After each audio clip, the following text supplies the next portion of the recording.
If you haven't seen our previous video about the Magruder, this is our little offshoot trip. We separated from our main group and decided that we would go and seek out something that we had found on a map.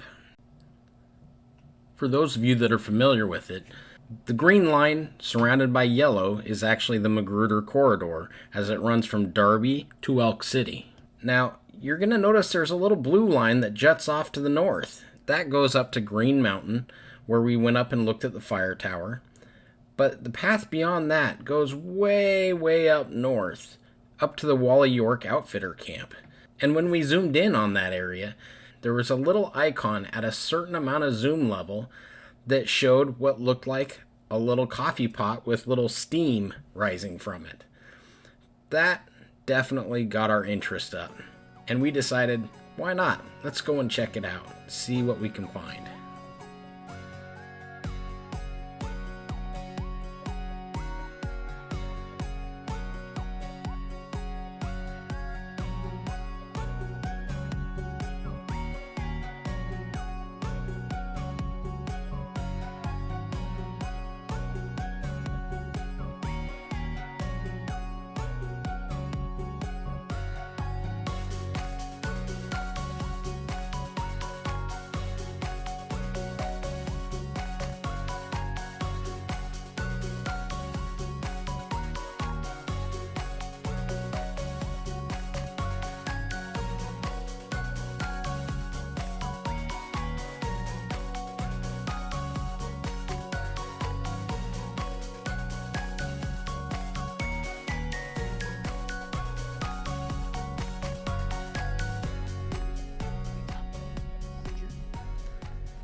The guides at the outfitter camp were kind enough to let us know that there was indeed a hot springs up there.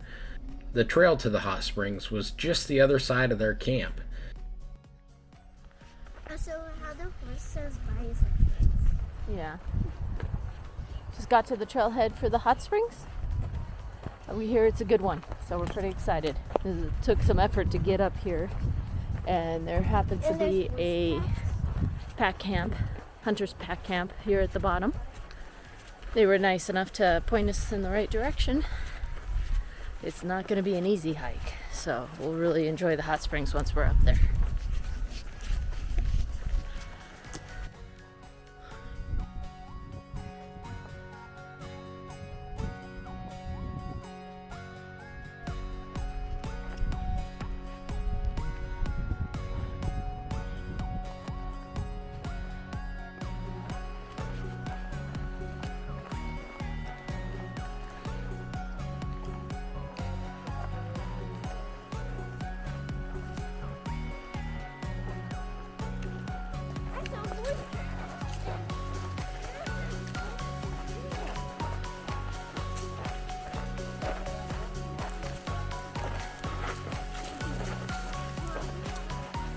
Wow, that's a heck of a hike for the horses.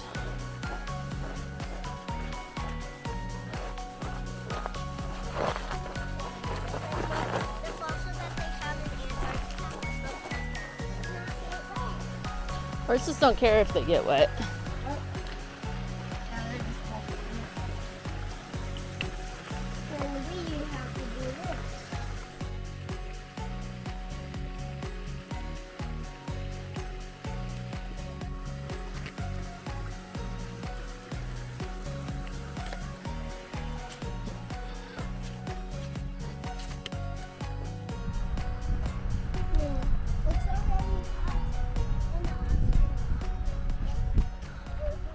There are a total of 14 of these steep switchbacks.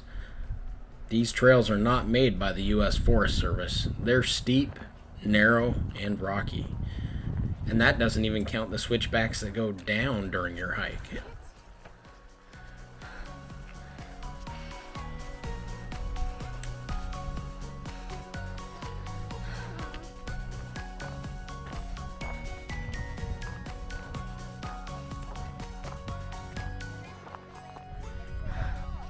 Can't be much harder. I also find this thing for the dogs. Oh, made it to the top of the first climb, hopefully the worst of it. You know, it's interesting when we're at home and we're like, oh, we should go somewhere. Let's look at a map and find some stuff. Usually we'll have an idea, oh, hey, we want to see a waterfall or a lake or hot springs in this case. And we're like, yeah, that looks like a good idea. And then you have to get out on the trail. And it's like, oh, wow. This is remote. It is far back in here. And the hike is not easy. And, whew, sorry. It is beautiful though. It's good for the kids. It's really good to push them so they know they can do hard stuff. It's good for me to know I still can do hard stuff. And we heard it's a really cool hot springs, that there's like even a pool area you can plug and fill up. So we're excited. It's keeping us going at least.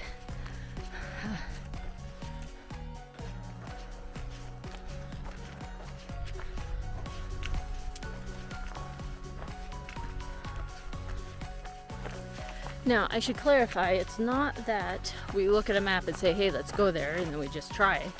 We really do understand how difficult the trail is, or how far the distance is, and what our restrictions are and stuff. It's just often we either choose to ignore it, or we think we're more in shape than we are.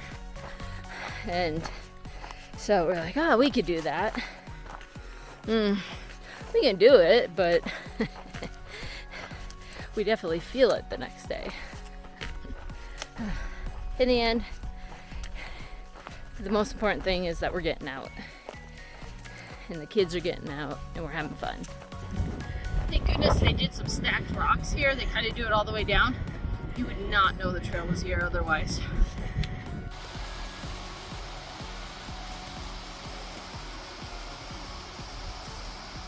Get back here. No, that's the path.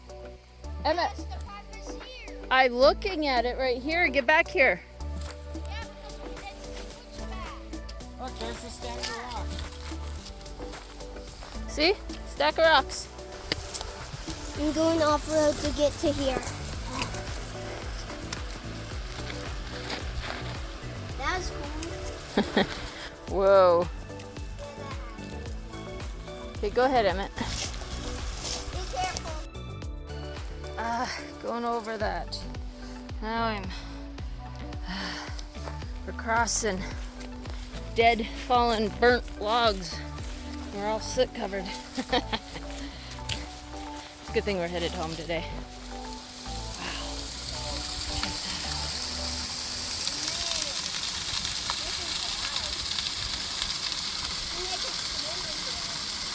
Hi, Helene.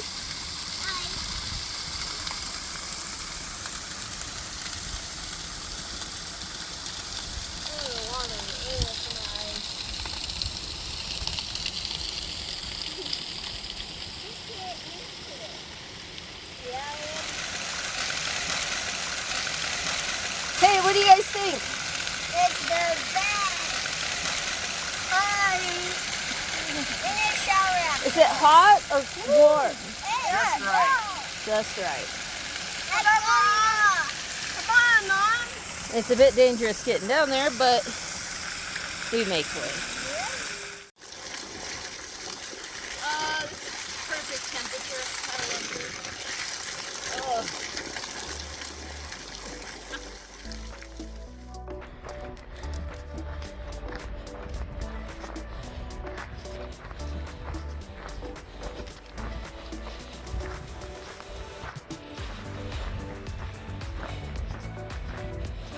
Unfortunately, we had a long hike ahead of us, All right, we made it back.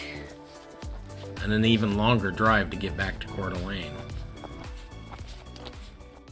We're suckers for a good hot spring, especially hot springs without the sulfur smell and just the right temperature. We've been told by the owners of Red River Hot Springs, just 13 miles southwest of here, that when Yellowstone has geothermal activity, The USGS will call them to see if there have been any changes in their hot spring. Apparently this whole area is affected by the gigantic Yellowstone caldera. Do us a favor, make a comment and let us know about your favorite hot spring. We'd love to hear about it. We'll see you next week for our next adventure.